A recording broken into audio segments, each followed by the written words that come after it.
Good afternoon, Columbus, Georgia, and welcome to the Mark LaJoye podcast, along with my co-host, Sarah Smith. How you doing, Sarah? I'm doing great. Back again. Back again. So we got a special guest here today, and I'm going to let you introduce him Sarah, yeah. to the program. Go ahead. Yes. So our guest here today is Mr. Terrance Flowers. Yes. So Mr. Flowers is a social media influencer, definitely content creator. He's been big with gym membership. I think it's like amazing that all the people that you are helping transform their bodies. So definitely you have a presence on Facebook and, you know, in the community. You're definitely a voice in the community. And so one of the things that made me really want to get you on board with us is because, or not even get you on board, just to have a discussion, is because I know that a lot of people from the Black community has your ideology. They hold your views here in Columbus, is what I would think, at least politically.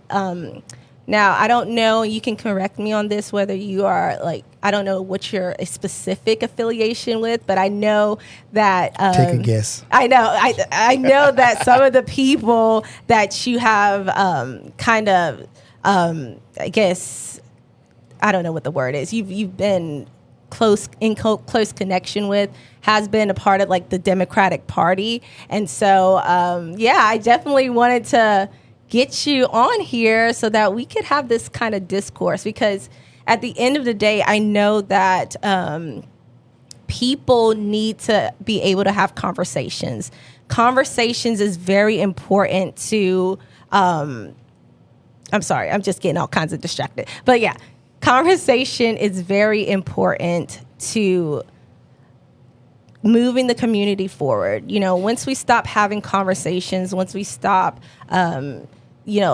engaging friendly, cordial discourse, people can do whatever they want to do, and conversation also keeps people thinking. So we wanted you on here for you to tell us what you think. What did you want to talk about? And we wanted to hear your perspective. So go ahead. Thank you for the introduction. And when I first saw the podcast, I was elated. Not to be an agitator, but just to be able to have that debate, that dialogue, like you said. It was once said by a famous poet, I forgot, but conversation rules the nation. That's right. And I know in the past, I've never met you, Mrs. Smith. I know me and Mr. LaJoye have definitely went back and forth in the past on, just different things for the last several years.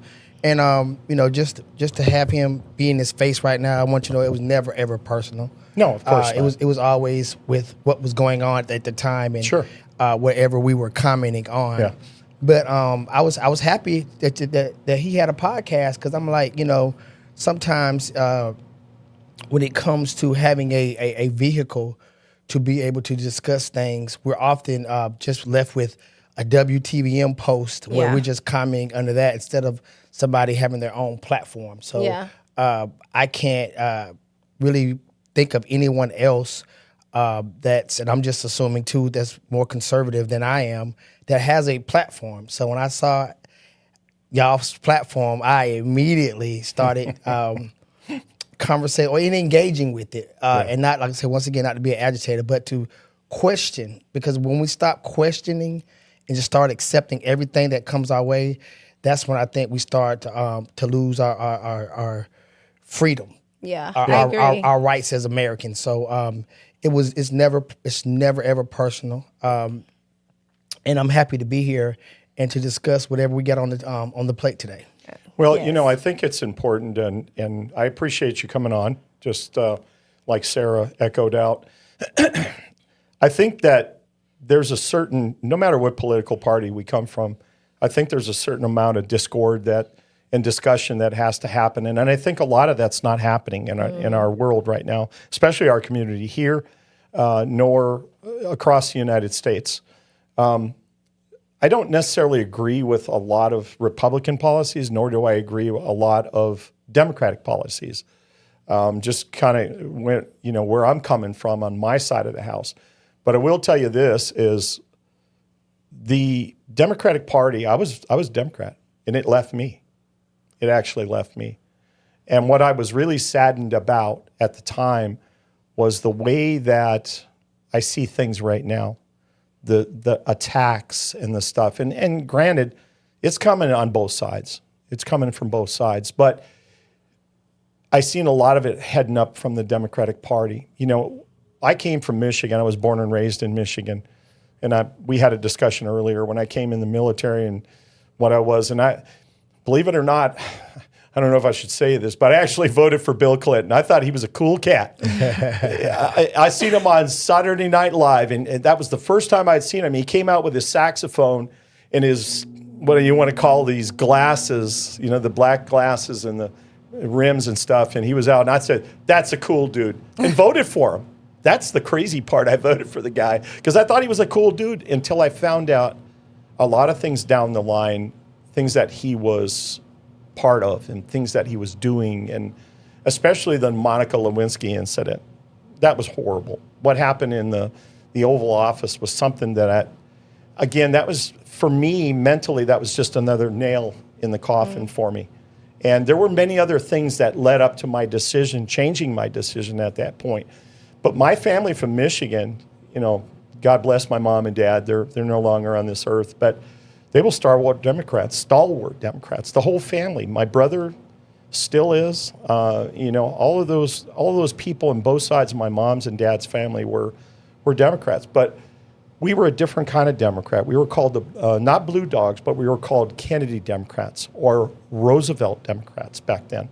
Mm-hmm. And I remember that explicitly when I was a young lad. You know, my mom and dad were active in the politics side of it. Yeah, and I think that's what, and maybe you can clarify this, Mr. Flowers. Like I don't. Are you you're a Democrat, right? You're like. Are you there, or are you like more so independent because you care for social issues? And what does Democrat, Republican, independent really mean to you? Well, I would say that I'm an independent that leans to the left a lot. But when it comes to Democrats and a lot of their policies, I give them the most SHIT than anything, because to me, I feel like when it comes to politics, you have to fight fire with fire. Mm. And a lot of things I see that the Democratic Party does, they try to take this so-called high road, when I feel like more so the Trump Republicans, they hit low, but it's effective. So I feel like if you're fighting somebody, you have to use the tactics that's worked with the American people. But getting back what you said about Clinton, and you said your family were more like Kennedy Democrats. Yeah. Kennedy had a lot of scandals too. Oh, I know. I mean, we so know that. It's kind of like multiple women, the Marilyn Monroe thing. So it was like, you know, he got caught with Monica Lewinsky, and I'm not condoning that, but presidents, you know, men with power, look at what's going on with the Epstein files. Men with power are a lot of times linked to women. Women are attracted to men with power, and I'm not saying it's right. But even Bush, second Bush, had some whispers. They was very good at keeping things under the cuff than Clinton, but it was whispers that he had some infidelities too. Yeah. So I'm not going to let one thing make me just change my mind about a person. Interesting fact, I used to be real supportive of Ron DeSantis. Okay. I thought he was a cool dude. I think he was a Navy SEAL at one time. Until, you know, once again, the influence from the MAGA side really started to influence him. It's time and time again, these politicians said one thing about the president, and then for some reason they either retracted or they just jumped the fence. And I was like, maybe you were right the first time. For whatever reason, he was able to negotiate to get you to change your mind. I liked you when you said your first answer. So with me, it's this thing of power. I feel that the Democratic Party, with all the things that are wrong with them, I do feel like when it comes to the people, my idealism leans more towards them. Even as a business owner, I have a best friend. He has a business, tax now. He, matter of fact, just opened up on Buena Vista Road across the police station. Okay. He had cops coming over there asking him all kind of questions. He was like, they were real friendly. But we're not all that bad. Yeah, not to put his business in the street, but, and I'm not going to say he's a conservative. Yeah. But he supports the president, and this is one of my best friends. I love him. He's like a brother to me. And we be on the treadmill right next to each other, and we start getting in these big arguments. I always start. He'll still ask me a question about business, and I'll talk about the economy. Then next thing you know, we're there. Right. And this is my brother. So I've seen people who I care about, even for some reason, believe in some of the rhetoric coming from the MAGA side, but with me, I kind of look at it for what it is in my eyes. So, well, go ahead, Mark. Go ahead. Well, like you mentioned earlier, for me, it took more than one episode or idea about, the Democratic Party. I mean, right up till the time that I came here in Columbus, Georgia, which was in 1988, I came here. It's when I attended my first Republican meeting on Winton Road. There was a family over there that I think the house is still burned down over there. It's one of those that was the big brown color house. We were holding our party meetings there where I was invited. And when I went there, I really liked what I heard, the ideals that I heard and what was going on. But like I said, the FDR Democrats and the Roosevelt Democrats believed in a help up, not a handout. And that was the concept that really sold me was, we're helping you up off your feet, onto your feet. We're not just handing it out to you for nothing. And that concept to me grew in my heart, and it grew strong, And then when I seen many other instances, and I won't get into it because we got about an hour-long program, but the bottom line is it just left me, and my values changed. Yeah. They changed completely to more conservatism, more so than a MAGA concept. But I believe in hard work. I believe in people getting ahead, in hard work and just things. And in the Army, the thing with the Army is, I spent over 41 years in the military. And we had some for good your service for that. Thank you. We had a lot of people. I mean, multiple demographics, political, leanings and different races and so on. I mean, we all bleed the same color in the concept, right? And so that's why we look at it in the military. And I served with a lot of folks, had some good ideas. I listened to them. Nobody can tell you for a fact that I never treated anybody fairly. I always treated everybody the same, regardless of where you came from, regardless of what color you are, where you're at. I'm married to an Hispanic woman directly from Mexico. And I just realized that Hispanic people a few years back that they're more conservative values than we really realize. They really believe in hard work. If you ever seen them out here, what are they doing? Cutting grass, sling blades, doing, they're out there doing the work. Yeah, landscaping. They're working hard out here. And you get out and how hot it gets out here in summer, So they have, believe it or not, they believe in taking care of family too. That's one thing they do.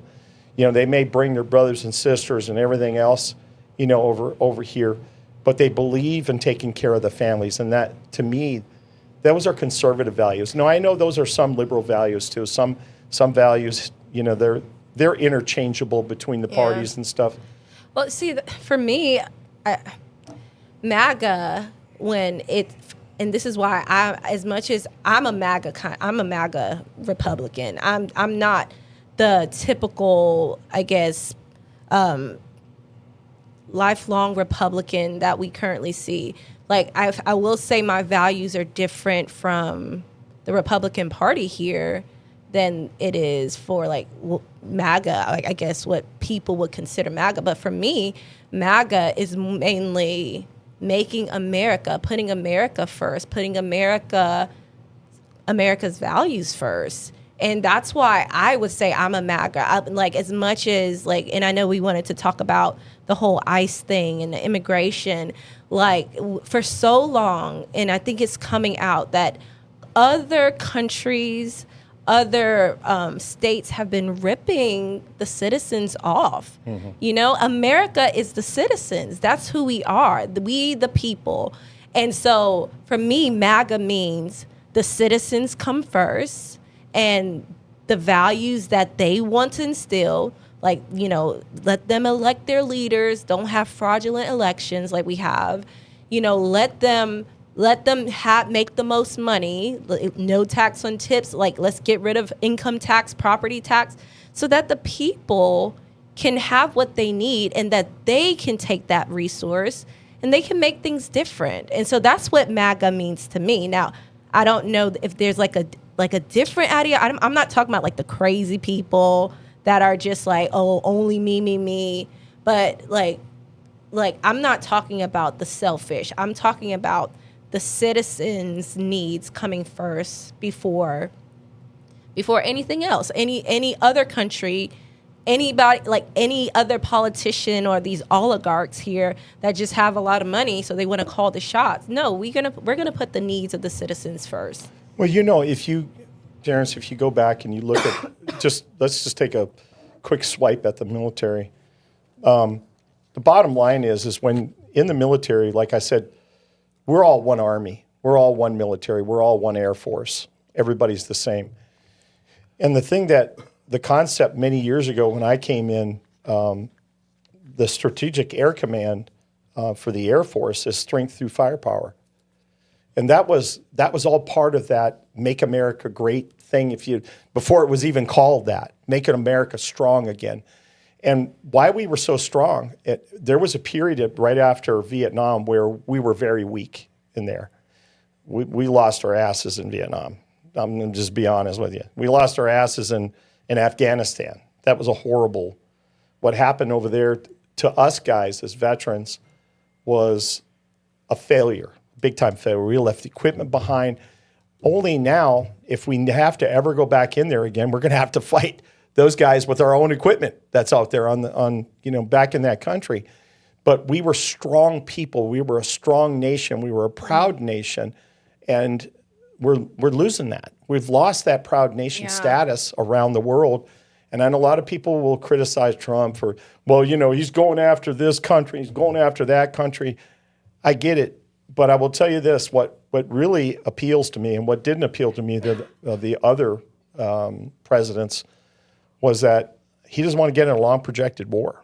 And I don't want to get in a long projected war. Neither. I don't want to see our military folks in any more wars again. I really don't. But I know we have to defend ourselves, because if you know things like I do, I was an intelligence agent in the military, and I was a special operations guy too. You've probably done some homework on me already and know where I came from. But the bottom line is the next attack won't be as gracious as the last attack was. And I mean that because it only took down 2 buildings and some people in Pennsylvania, and took down the Pentagon and things of that nature.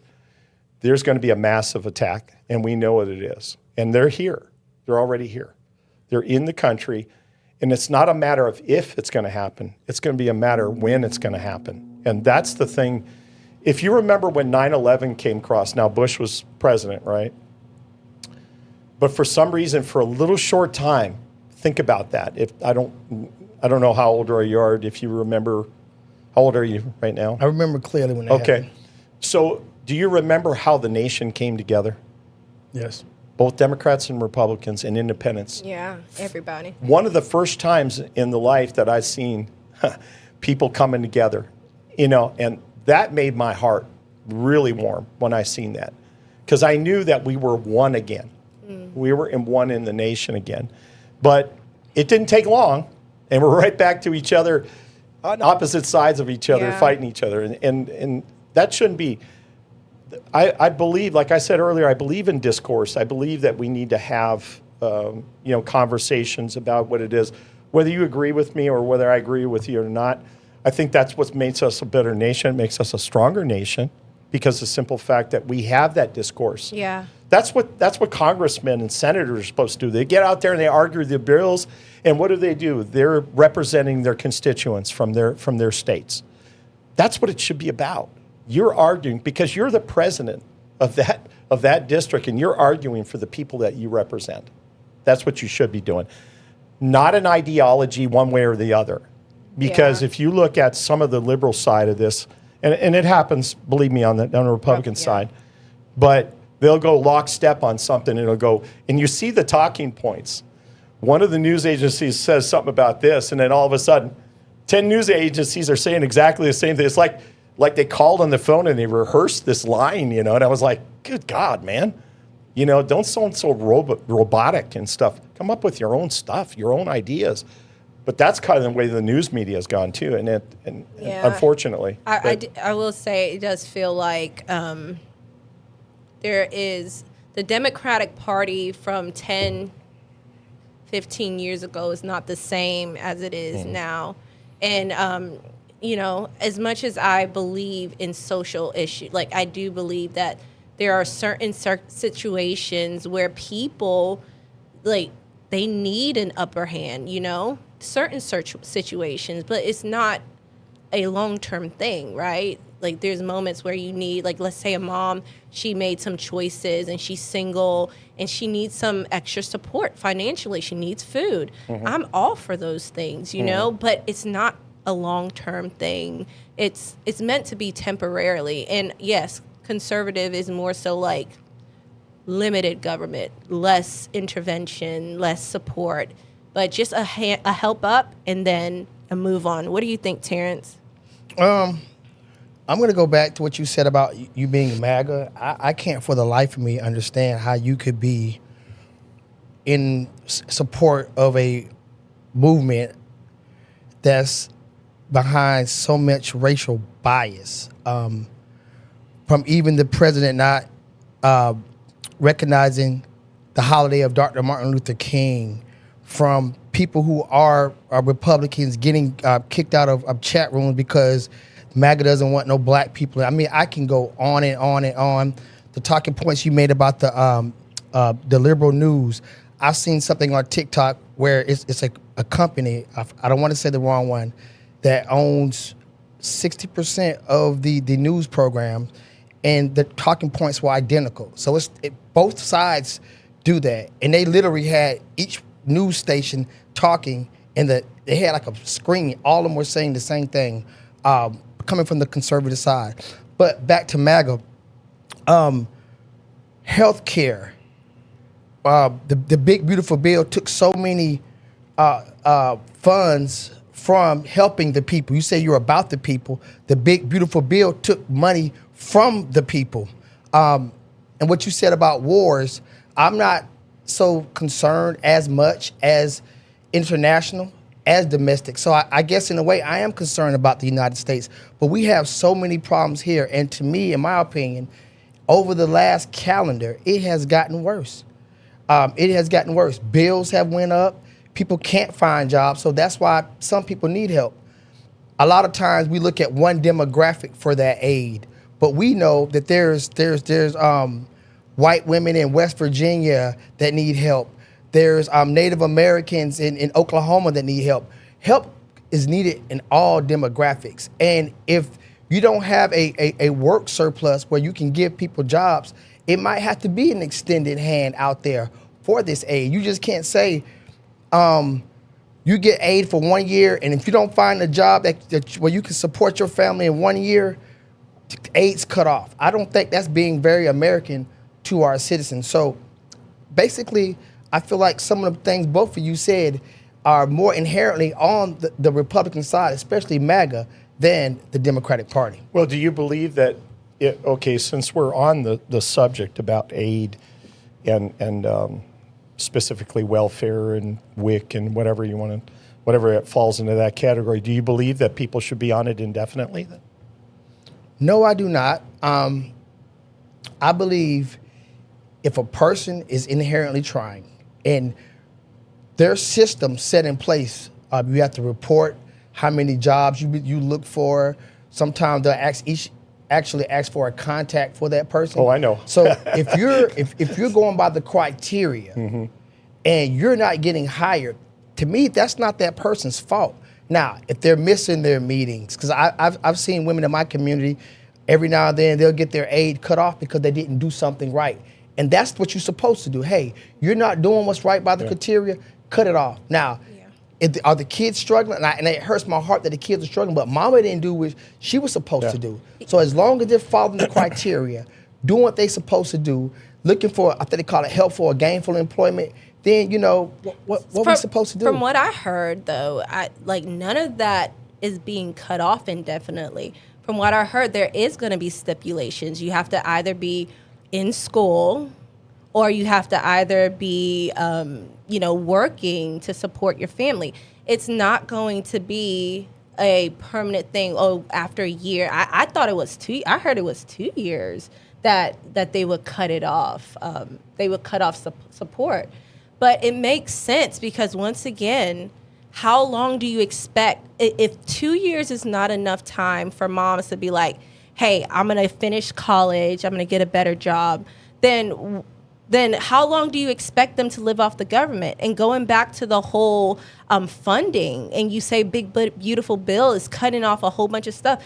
I don't see it that way. From what I'm seeing is that the Big Beautiful Bill is limiting fraud. You know that there's been a lot of fraud with benefits like SSI, with the whole Minnesota thing with daycare. So what the Trump administration's policies is doing is limiting fraud, but it is creating stipulations that people have to follow.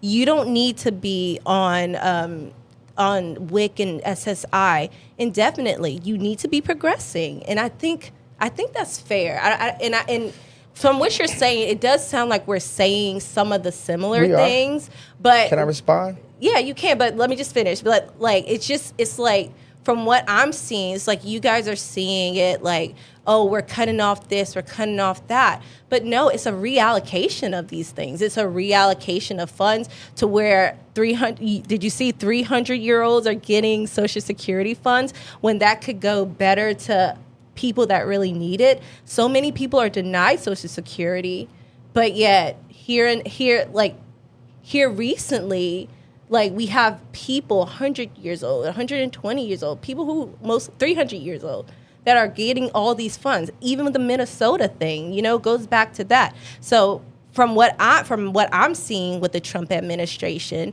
is that there is a reorganization and a reallocation of where this money is going to. So go ahead. Okay. 41 years in the military, right? Yes, 41 years, 6 months, 3 days, and 6 minutes. One of the biggest fraudulent entities in our government are veterans. There are people who literally snubbed their toe in boot camp, got sent home, and they're getting full disability. So, and this is just fact. It's a lot of people getting 100%. There's nothing wrong with them. To me, the government picks and chooses where fraud is at.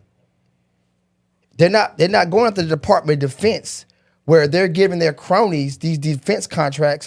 Last one I seen was the president's son invested in a drone company, and they got a big contract. So we could talk about fraud and where the money is going all day long, because who owns the businesses? Most of those defense contractors are more conservative.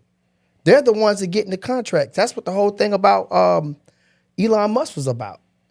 Well, that was under the Biden administration. Yeah. I'm going to tell you this, that I'm 100% service disabled, by the way. No, I wasn't saying you. I'm just saying in general, she was talking about fraud. And even Minnesota, just real quick, Minnesota is, when it comes to population, how much fraud was, just to say that situation was fraudulent.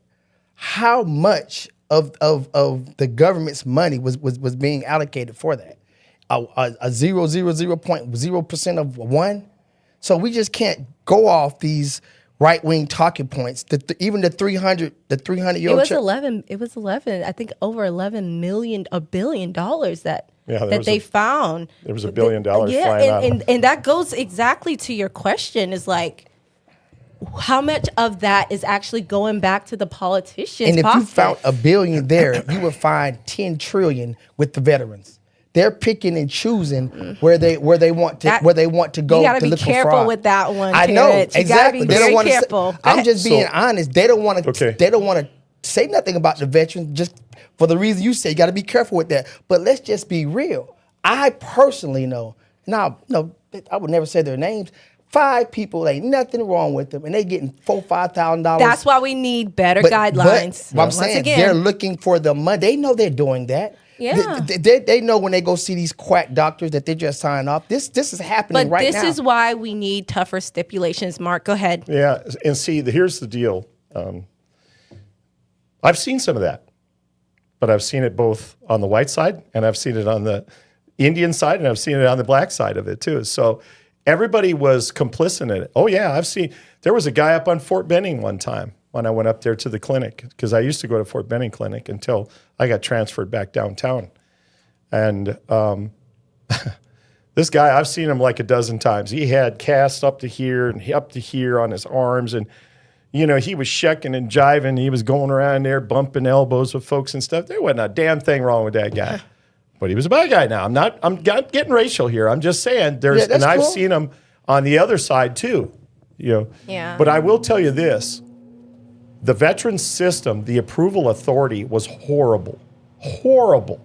We waited. I'll tell you, when I retired, right, I'm all broken up. I've got my L6, L5, L6, my thoracic, and my neck is totally deteriorated, okay?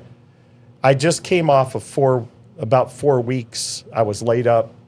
Man, I was still going to work.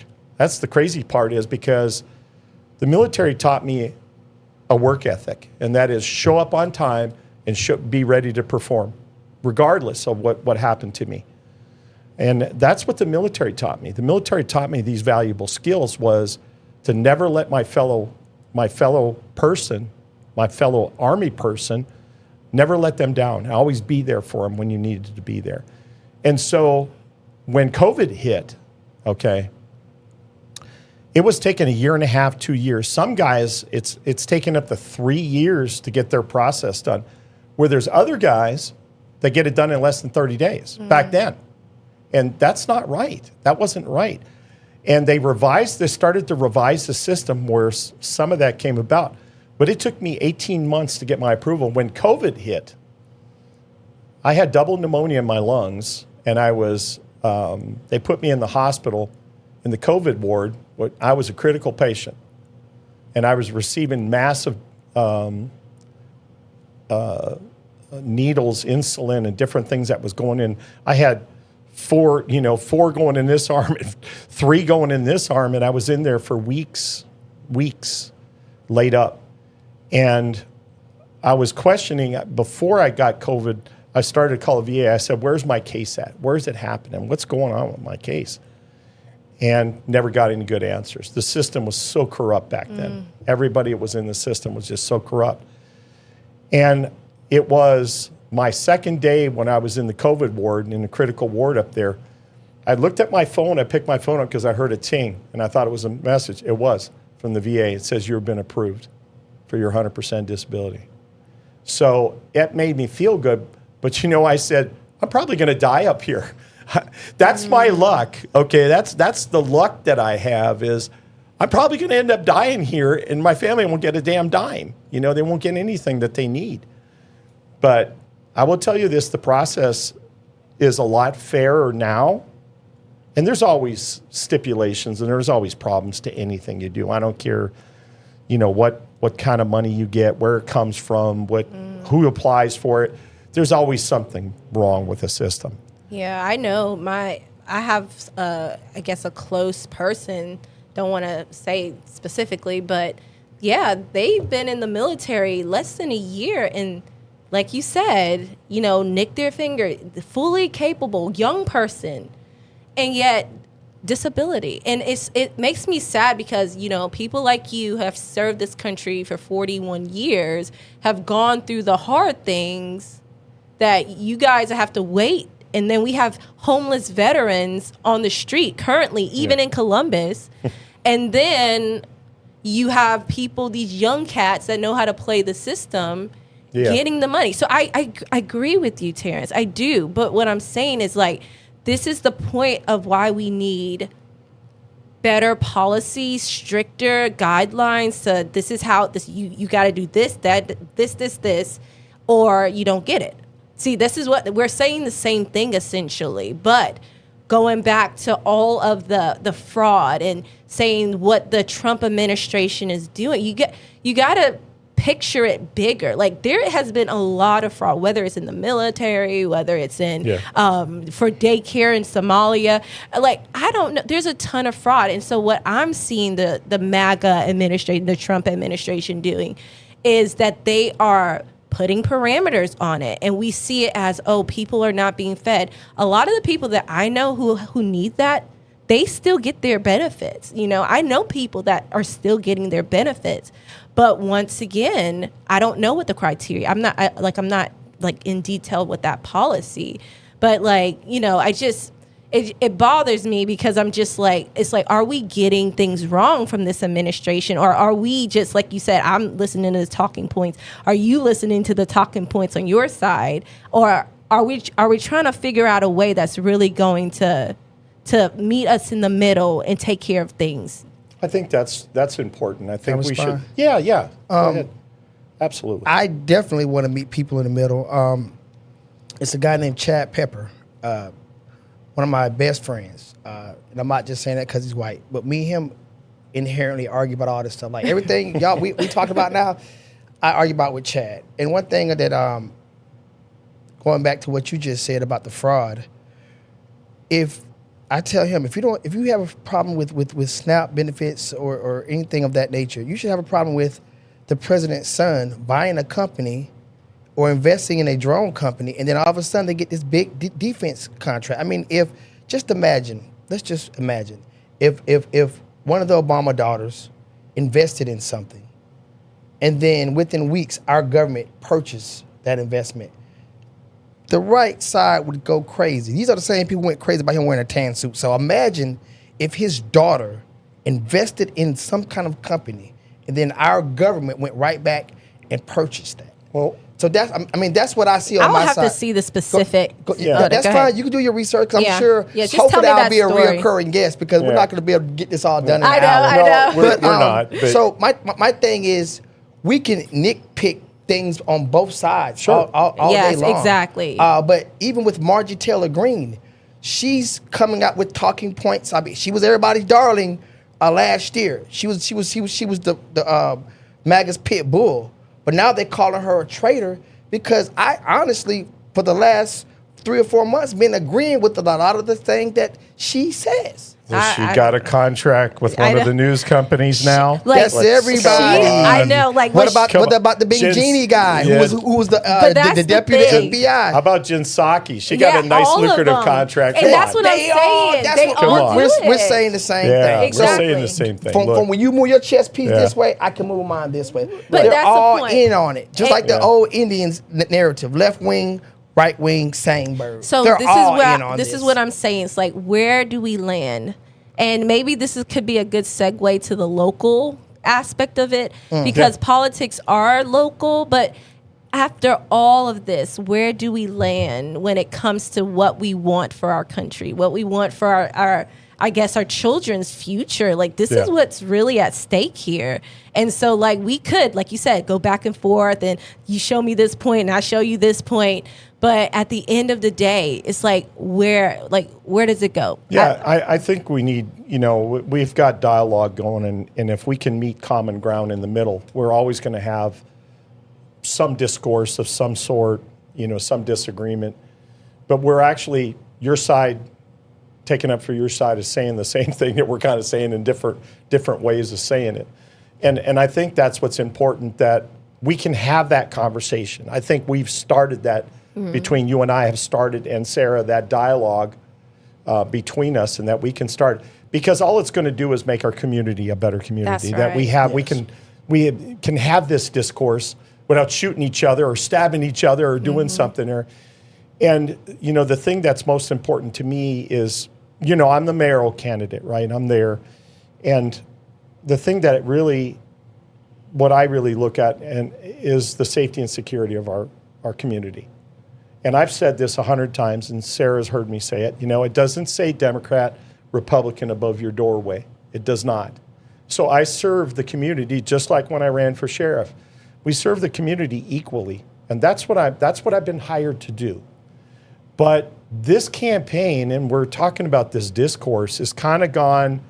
It's supposed to be a nonpartisan race. Supposed to be. But it's kind of gone partisan. They're saying, well, he's got this and that. And you can see the demographics, how it lines up. And then the other one. Look, I got people in my own party that are supporting Coggle. Okay? And she knows. She was at the last dust up. And the thing that I question, and I was very gracious. I never said anything to her. I let her finish her, didn't I? I let her finish her I gave her point. a good question. I wanted to say something. I really did want to say something because I have a lot of challenges. Both the candidates, Steve Kelly and I, we had a disagreement on some things that we talked about. And we have an agreement now on certain things that we talked about. Again, we have a little bit of discourse because he running more of an independent. He's on an independent side than anything, but we're technically all independent. We're nonpartisan. And so the things that I question is, I see some of the candidates, they're putting out these talking points, and that's what they are. They're just like that's on my card here, on my campaign card. It's just short, but I come up with explanations. I know exactly what I'm going to do for the safety and security of Columbus. I said that when I was running for sheriff. That's what concerns me. It concerns me that a 16-year-old girl down on Broad Street got killed out there with her friends. And, I don't remember what time of the night it was, but that concerns me. And I want to make sure that our community is safe. And I'm pretty sure that you kind of agree with that. I think, I want to be able to go down on the, river walk and go downtown and not have to worry about carrying a piece on me. And I carry a piece because I'm a law enforcement officer. And I do that. But, man, I remember the days when I came here that you could walk down the street and you were safe to walk down there. You don't know right now. You don't know what's going on. And the gang problem that we have is very significant. Hell, we had a mayor here that told us at one time that she said that we didn't have a significant gang problem. And I was in the police department at the time. I knew we had a damn gang problem. But the problem is that we have to come together as a community to fight this. And that's part of my program is bringing both sides together, whether you're Democrat, Republican, I don't care who you are, but bringing the community together to fight this gang problem. It's a serious problem. And at all 159 counties in the state of Georgia has a significant gang problem. No matter how big it is or how small, it's significant. And we have to do something about whether it's social programs that we got to bring online to get these kids back. But see, they get involved in a gang and that's their family. That they consider their family because they're not getting that direction from their actually family members. And so it's just like a belonging to something. You want to belong to something because we're kind of thinking on the same lines, whether you drive motorcycles or cars or whatever it is. We all want to be part of something. That's our family. But my safety and security plan is going to work. You got these other candidates saying, oh, I just want to do safety and security. Well, what the hell are you going to do? Tell me what that is. Yeah, we need specifics for sure. I have a 5-step crime reduction strategy. And immediately, within the first 100 days that I'm elected to the office, I am going to call all of the law enforcement agencies within a 7-8 county area and bring them here for a big meeting. And I'm going to create my own crime suppression task force here. That's going to be made up of these agencies. And that's what's important to me is bringing this stuff together and coming on one common ground. It really hurts me because I've seen pastors here, again, like us. We're all talking the same thing and they're talking the same thing, but everybody wants to be in charge, whether it's First African Baptist or whether it's 4th Street Baptist or what it is, or they're all coming together, they're talking the same thing, but nobody wants to acknowledge that they got the plan. I got the plan. No, you got the plan. No, I got it. Yeah. I just want us to come together. That's all I want. See, and that's another thing. I just wonder because locally here, it's like, what are we looking for? Because we have been so divided because of party. We've been so divided because, I align with this person, so I'm going to go with their agenda. But like locally, on a local perspective, we need policy. We need policies that don't give us $45.1 missing $million. We need policies that are going to stimulate the youth in our area, that's going to push back on gangs. And so I guess my question then for you, Terrance, like, I know where you stand politically, but how much of your political ideology relates back into your local selections? Okay, I'll answer that question. Once again, I feel like the best person for the job should be hired. That comes from experience, their team, but getting back to what Mr. Mark said about the gangs and the crime, I remember up under Chief Borden's watch, Columbus had the highest amount of murders ever. We had 71. I didn't see no outrage toward Chief or his assistant, who ironically both retired the same day. That's unheard of. Usually the chief will retire and then the assistant chief will take over. But in this case, they both retired almost simultaneously. This happened up under their watch. They're crooks. Let me just say that for the okay, record. but I'm just saying, and I know where they lean to. Oh, okay. I see what you're saying. But who was our mayor at the time? I know. But no, we can't hopscotch now. We can't do that. I know because what you're saying, when Blackman was the chief, we didn't hopscotch. We put everything on Blackman. No. And can we finish? I'm sorry. Go and, ahead. and crime came down upon the Because I was Blackman. about to say, I was on his team, bro. I was on Blackman's team. Okay, and crime came down off the 71 murders that came up on the board. Crime decreased, and it didn't just decrease with Blackman. It decreased around the country. For the first time, I just saw this on Column Page Day. First time in 12 years, Columbus didn't have not one single homicide in the month of January. Crime is decreasing everywhere around the country. So, do I feel like Columbus has a gang problem? No. Do we have gangs? Yes. A gang problem is what they got in Jackson, Mississippi. I implore you to do your research. It's rough there. A gang problem is what they have in Birmingham, Alabama. It's totally different. When you're every year having 80 to 90 gang related murders. I'm sorry, go ahead. Yeah, so let me interject into this a little bit. Statistically, there are 71,000 gang members in the state of Georgia. That's enough to fill Brave Stadium, every empty seat in Brave Stadium.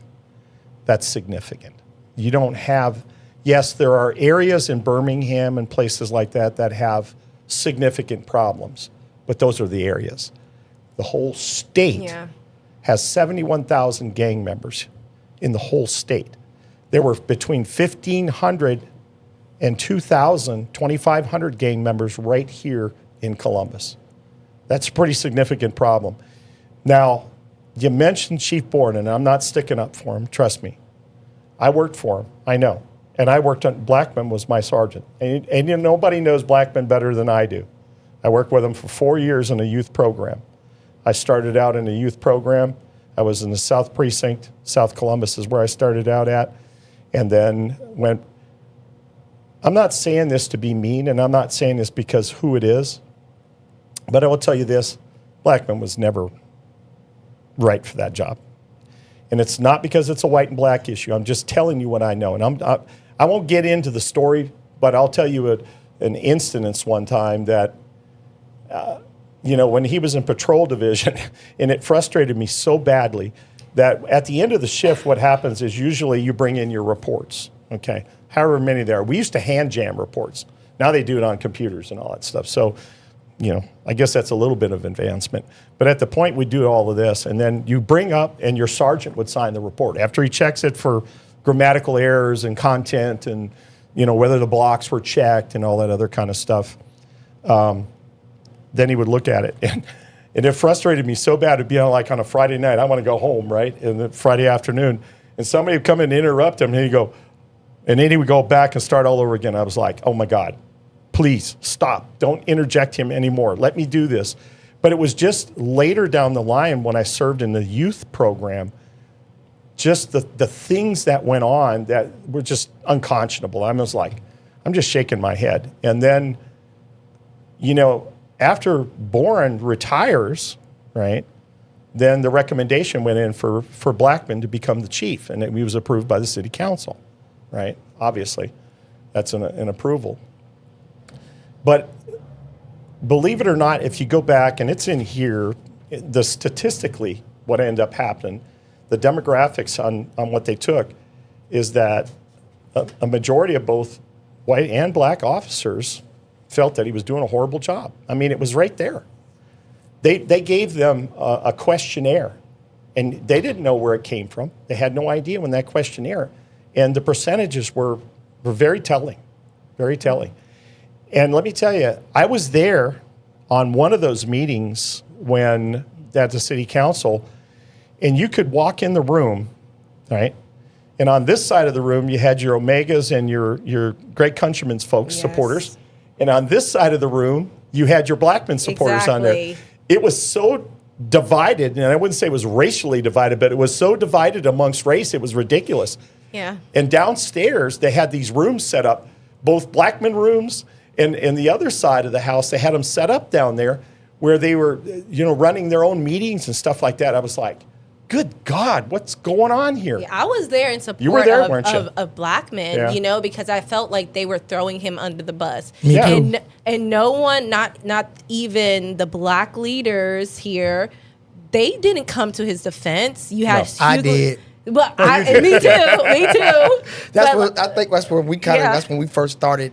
Yeah. Our commentary, so to speak. Yeah. Yeah, but I was on his side, and I don't know all the schematics like you do, Mark. I'm not a military or police officer, but I was like, I felt that Blackman was being thrown up under the bus. Yeah, the scapegoat. Exactly. Yeah, and I didn't think that was right. But, you know, once again, when we look at the leaders who are in place, because they do have a factor, they kind of tie your wrists whether of how good of a job you can do sometimes. I that's how I think anyway. Like, you have to answer to the higher authority. Well, but I'm saying... real quick. You said it was a gang problem. Oh, yeah, there's Blackman definitely cut a gang the problem. murders. Well, I ain't going to say he cut it. The murders decreased almost half under Blackman. Was that credit due to him?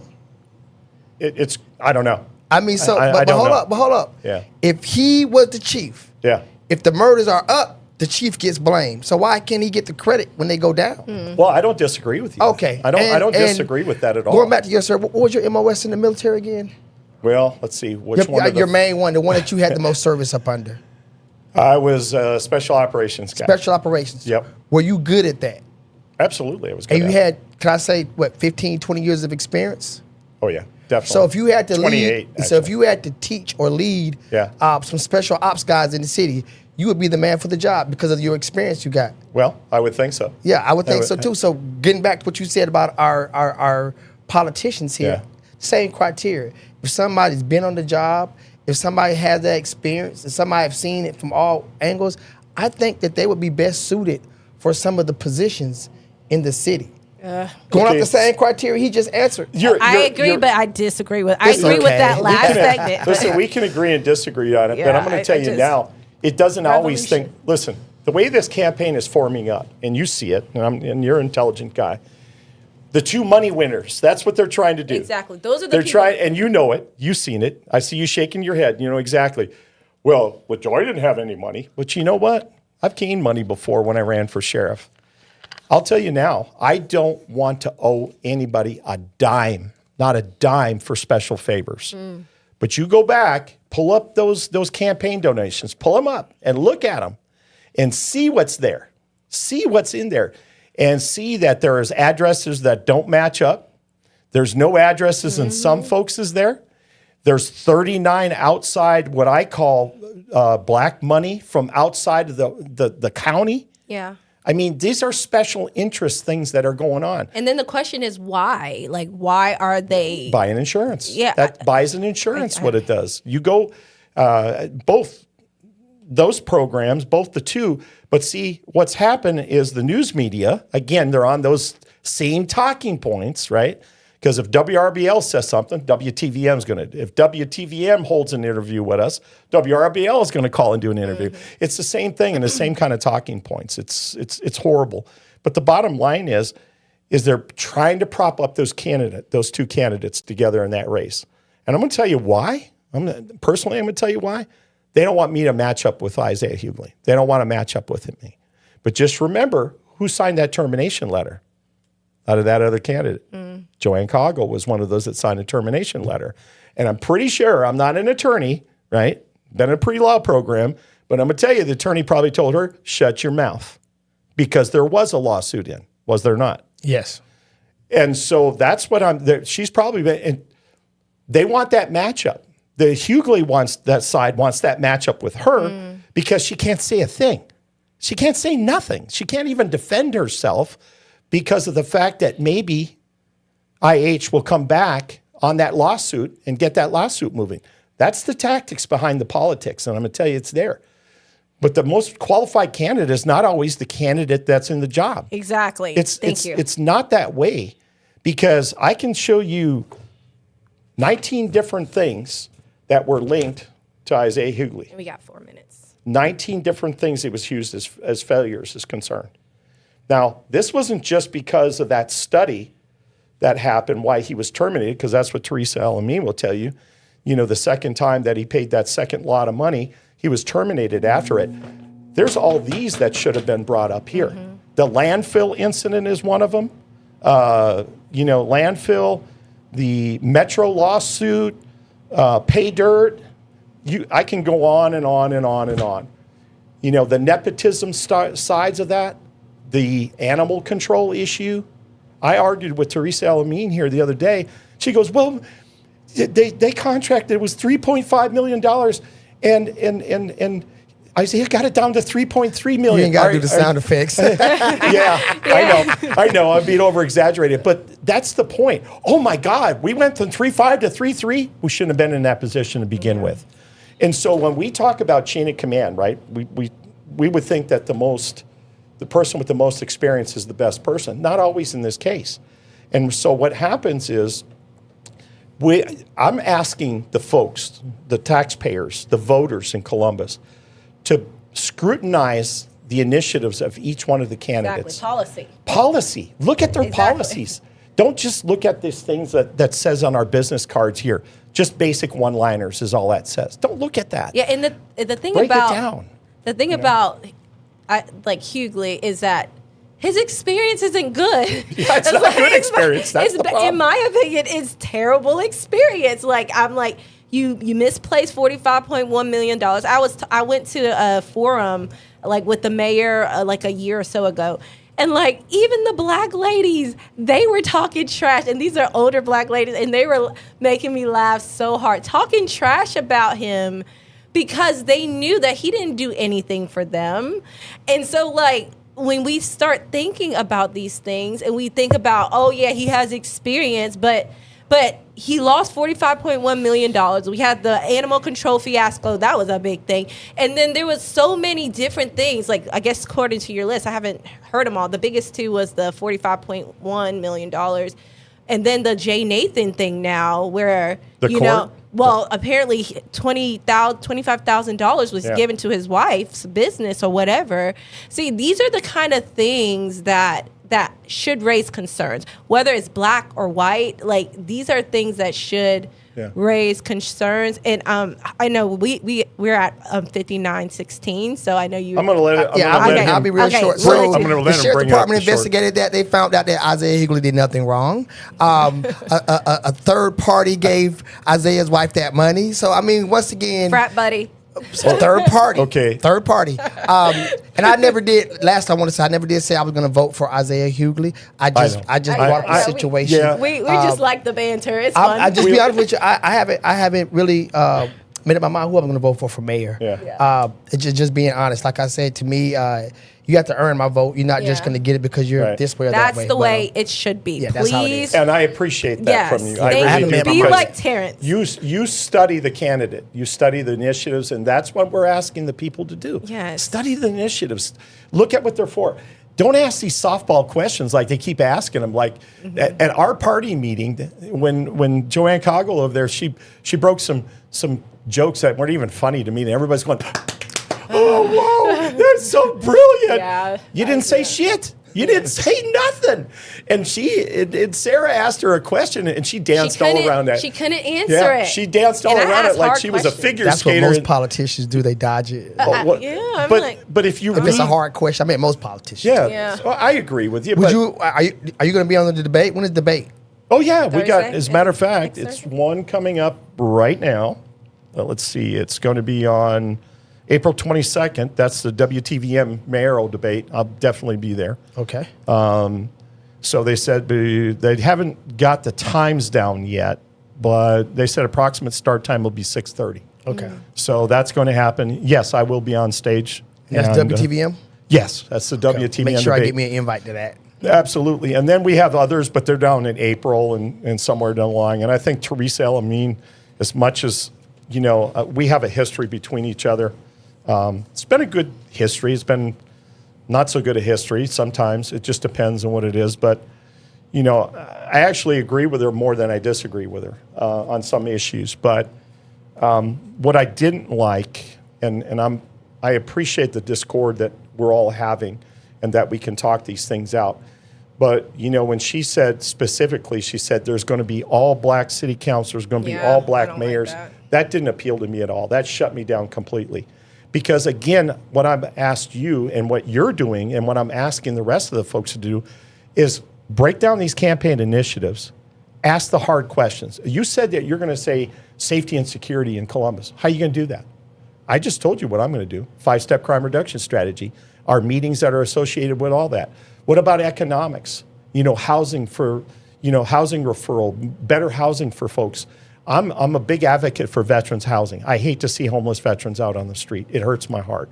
I don't care where you come from. But I want to advocate for more of that and more housing, more affordable housing and things of that nature. I advocate. So I have a lot of liberal viewpoints in there that I like to add into that. But I think that makes me a better candidate because I do have answers to these initiatives. Mm-hmm. And I want you to ask me the hard questions. I'm not the smartest guy in the world. I ain't the stupidest guy either. But I try to appeal to a lot of folks, and I really do. I don't know if you want to get up on that give you that last little comment, but I'll end with this. I really enjoyed the podcast. I hope I could be a reoccurring guest. Yes.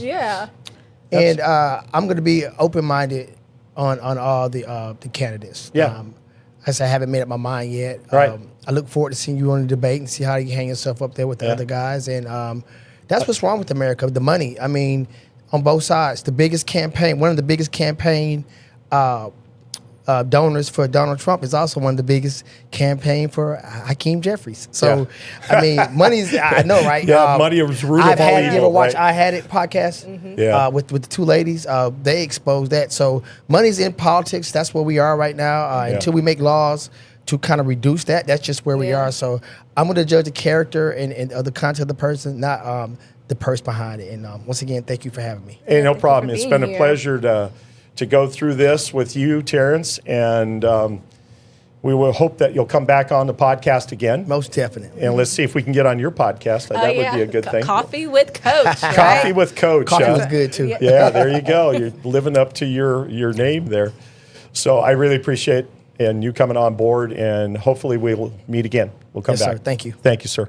So you want to pray us out, or you want me to pray you out? I want you to pray us out. All right. Well, Jesus, we just thank you so much. We thank you for this time with Terrance, and we got to hear a little bit more about him and to break down barriers. And we hope that the public will hear our hearts, that they will scrutinize their candidates, that they will make sure that they they pick the best person for the job, because at the end of the day, this is about our children's future. This is about our safety and our security, so that we can be we the people, that we can have life, liberty, and that pursuit of happiness, Lord. And I know that great things are coming and it's in store for us, Lord. And we know that you're going to have the best person for the job come May or whatever the election time is, Lord. And so we just pray blessings over Terrance. I ask that you would be with him for the rest of his Sunday, that he would have success in his businesses, Lord, and on his podcast. And God, that he would continue to break down the barriers between Democrat, Republicans, and independents, that we would break ideologies and focus on the people. So, Lord, we thank you, and we thank you for our time, and bless your name. And in Jesus' name I pray. Amen. Amen. Amen. All right. All right. That was all right. Yeah. Awesome. I really appreciate you.